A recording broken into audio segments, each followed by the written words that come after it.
राघव चड्ढा के साथ BJP join करने वाले बीजेपी सांसदों की मुश्किलें बढ़ रही हैं। क्या कहें कि मुश्किलें बढ़वाई जा रही हैं। सबसे पहले तो पंजाब की आप सरकार ने राघव चड्ढा और हरभजन सिंह की सिक्योरिटी हटाने का फैसला किया और अब राजेंद्र गुप्ता की कंपनी पर रेड पड़ गई है। ये रेड पंजाब सरकार के अंदर आने वाली PPCB Punjab pollution control board की टीम ने मारा है। मीडिया रिपोर्ट्स में इसे बदले की कार्रवाई कही जा रही है। क्या है पूरा मामला? 24 अप्रैल को राघव चड्ढा ने संदीप पाठक और अशोक मित्तल के साथ दिल्ली के कॉन्स्टिट्यूशन क्लब में एक प्रेस कॉन्फ्रेंस किया। इसमें 7 आप सांसदों के बीजेपी में विलय का ऐलान किया था। राघव, संदीप और अशोक मित्तल के अलावा विक्रम साहनी, स्वाति मालीवाल, हरभजन सिंह और राजेंद्र गुप्ता।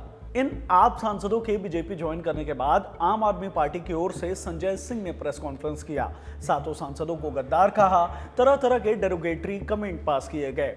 साथ ही इन 7 सांसदों के खिलाफ दल बदल विरोधी कानून के तहत कार्रवाई की मांग की गई, लेकिन अब तक कार्रवाई हुई नहीं है। उल्टा 27 अप्रैल को राज्यसभा सभापति ने 7 सांसदों के बीजेपी में विलय को मंजूरी दे दी। इससे राज्यसभा में बीजेपी सांसदों की कुल संख्या बढ़कर 113 हो गई और एनडीए का कुल संख्या बल 148। यहां तक बैकग्राउंड समझ गए। अब आते हैं बदले वाले विवाद पर। आपने अब तक बागी सांसदों के खिलाफ क्या क्या एक्शन लिया है? पहला तो यही है कि दल बदल विरोधी कानून के तहत कार्रवाई की मांग की गई है। क्या है ये कानून? 1885 में लाया गया ये कानून उन विधायकों या सांसदों के खिलाफ लागू होता है जो किसी पद के लालच या निजी स्वार्थ के लिए दूसरी पार्टी में शामिल हो जाते हैं। दोषी पाए जाने पर सदस्यता छिन जाती है, विधायकी सांसदी रद्द हो जाती है। आम आदमी पार्टी ने राघव चड्ढा समेत 7 राज्यसभा सांसदों के खिलाफ इसी कानून के तहत कार्रवाई की मांग की गई है। बाकायदा राज्यसभा के सभापति को पत्र लिखा गया है। हालांकि बीजेपी में शामिल होने के दौरान राघव चड्ढा ने दलील दी थी कि उनका कदम दल बदल नहीं करा दिया जाएगा, क्योंकि ये संविधान की 10वीं अनुसूची में अपवाद को आकर्षित करता है। कौन सा है अपवाद? देखिए, 10वीं अनुसूची में पार्टी छोड़ना अयोग्यता का आधार माना गया है, लेकिन कुछ एक्सपर्ट का मानना है कि इसके अनुच्छेद 4 में एक अपवाद है, जिसमें अगर 2/3 सांसद या विधायक पार्टी छोड़कर दूसरे दल में विलय करते हैं तो सदस्यता रद्द नहीं होगी।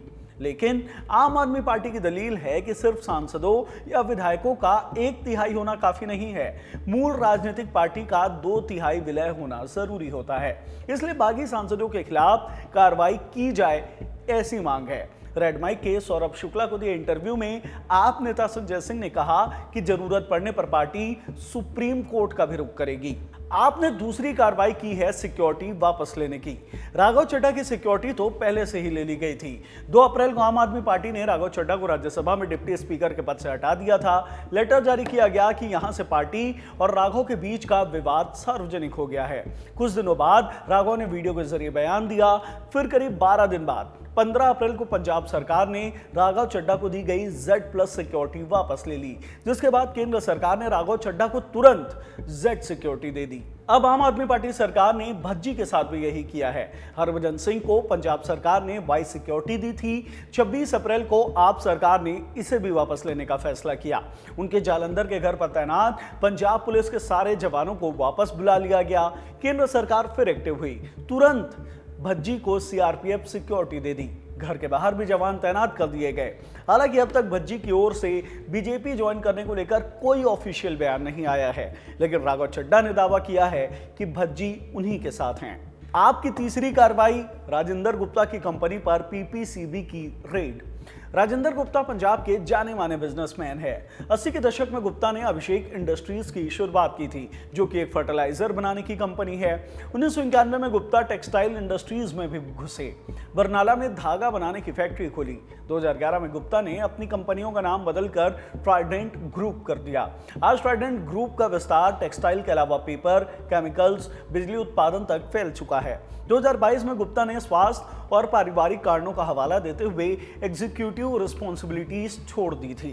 टाइम्स ऑफ इंडिया के मुताबिक राज्यसभा सांसद के लिए दाखिल हलफनामे में गुप्ता ने अपनी संपत्ति 5000 करोड़ के करीब घोषित की थी।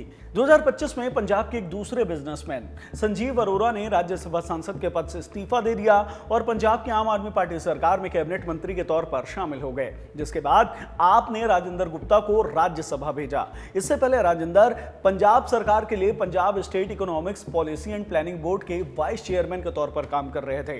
राजेंद्र गुप्ता को आपका फाइनेंसर माना जाता है। पार्टी के फंड जुगाड़ने का काम राजेंद्र गुप्ता जैसे बिजनेसमैन के जिम्मे था, ऐसी रिपोर्ट्स हैं।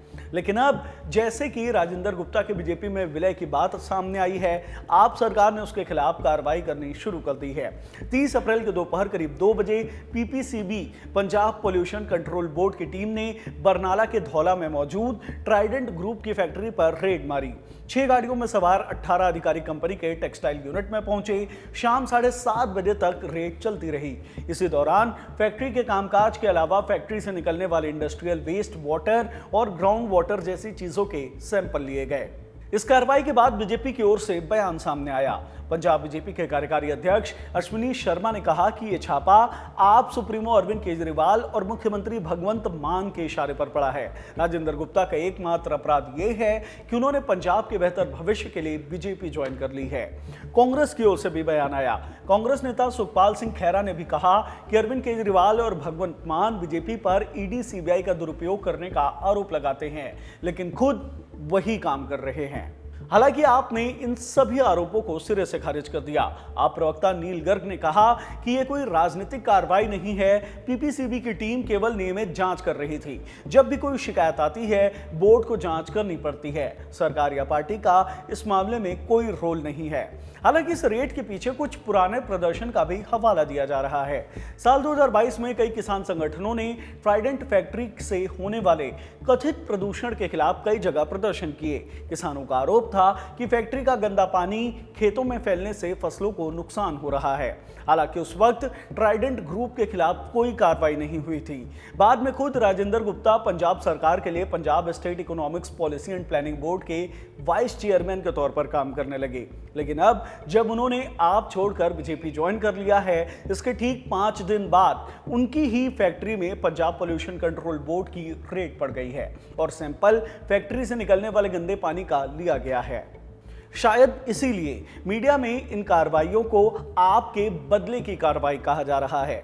अशोक मित्तल ने जब राघव चड्ढा के साथ बीजेपी ज्वाइन करने का ऐलान किया, उसके ठीक बाद हुए आपके प्रेस कॉन्फ्रेंस में संजय सिंह ने आरोप लगाते हुए कहा था कि अभी 2-3 दिन पहले ही अशोक मित्तल के ठिकाने पर ईडी की रेड पड़ी थी, जिसके बाद उन्होंने बीजेपी ज्वाइन कर लिया। बीजेपी ने कुछ लालच दिखाकर और कुछ को एजेंसी का डर दिखाकर विलय कराया है और अब यही आरोप आपके ऊपर भी लग रहे हैं। नेता जब तक आपके साथ थे, तब तक पंजाब पोल्यूशन कंट्रोल बोर्ड ने उनकी फैक्ट्री पर कोई रेड नहीं मारी और अब जब नेता बागी हो चले हैं, बीजेपी के साथ हैं, तो तुरंत उनकी फैक्ट्री में रेड की जा रही है। इस पूरे मामले में आपकी क्या राय है, हमें कमेंट बॉक्स में जरूर बताएं। इस वीडियो में इतना ही, धन्यवाद।